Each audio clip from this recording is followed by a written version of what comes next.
Here's another story time, which is actually something that's going on right now. And I'm not going to say names because I don't want to embarrass anybody. And I know this person is a subscriber of mine, also a real life friend of mine. And I do consider her a friend. She just has a lot of fucked up problems.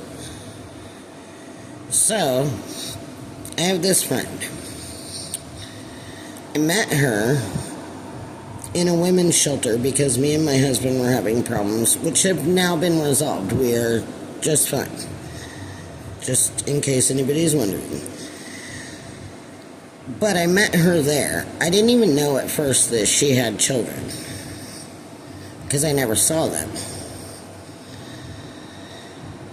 And this is going to lead up to what I'm going to talk about. Okay, so first thing that happened is I went back with my husband and we moved to Oregon, which that was a whole kerfuffle in itself, where she had to come pick us up. It was a whole thing.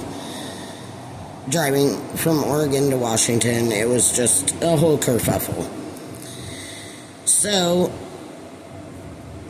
me and my husband got back together, and of course I'm not spending as much time with her as I normally did, because we used to do Instacart together every single day.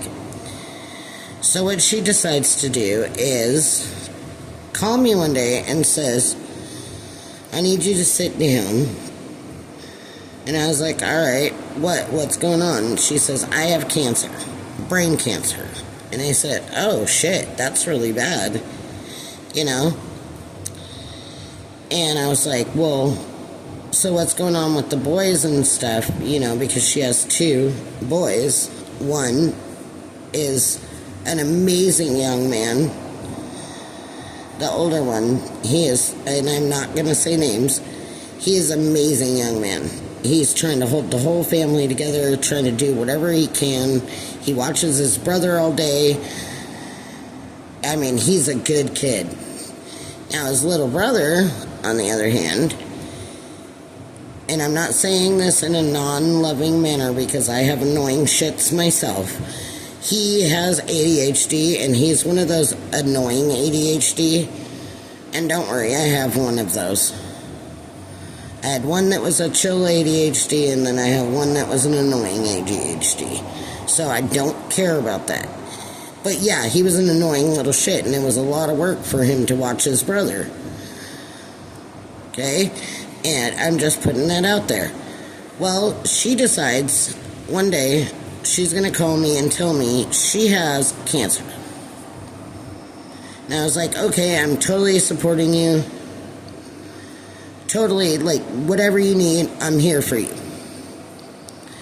Well, then I tried to tell her, well, your next oncology appointment, let me know where it is and when, and we can go together. I will go with you.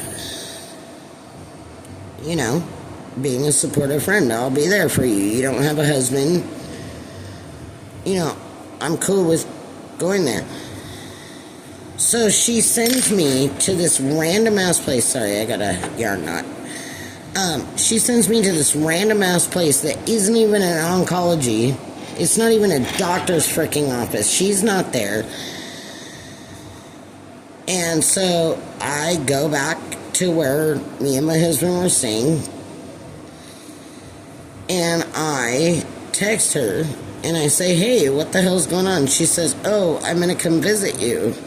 And I said, alright, well, where we're staying at, we really can't have visitors because we were in a shelter, not going to lie. And I said, but I can meet you 5 blocks away. And so I met her, and she had shaved her head. It's not like chemo falling out hair. I know. I had John Hopkins lymphoma. I know what it looks like when your hair falls out. And so I called her on it, and I was like, what the fuck kind of games are you trying to play? Well, then she admits that she lied. She doesn't have cancer. Then she drops a bombshell on me that she gave up custody of her kids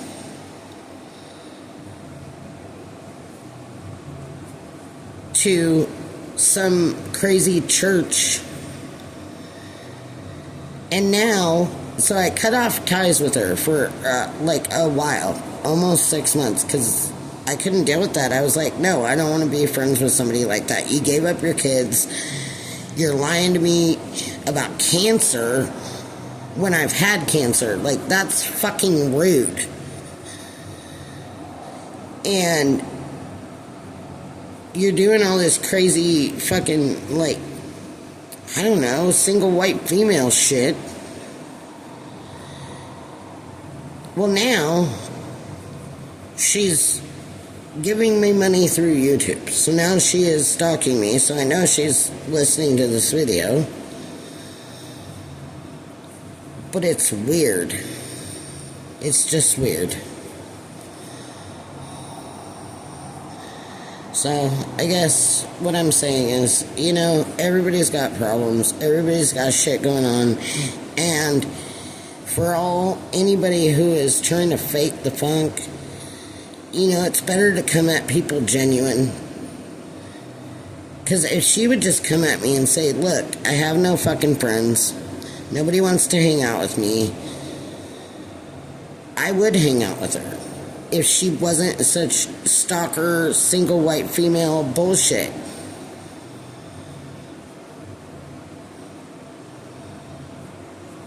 And I love everybody. I truly do. And look at how this colorway is working up in this. Anyway, side note. I was talking about bullshit. But anyway, thank you guys for listening to me. I know it's nothing, but a little bit of tea drama in my life.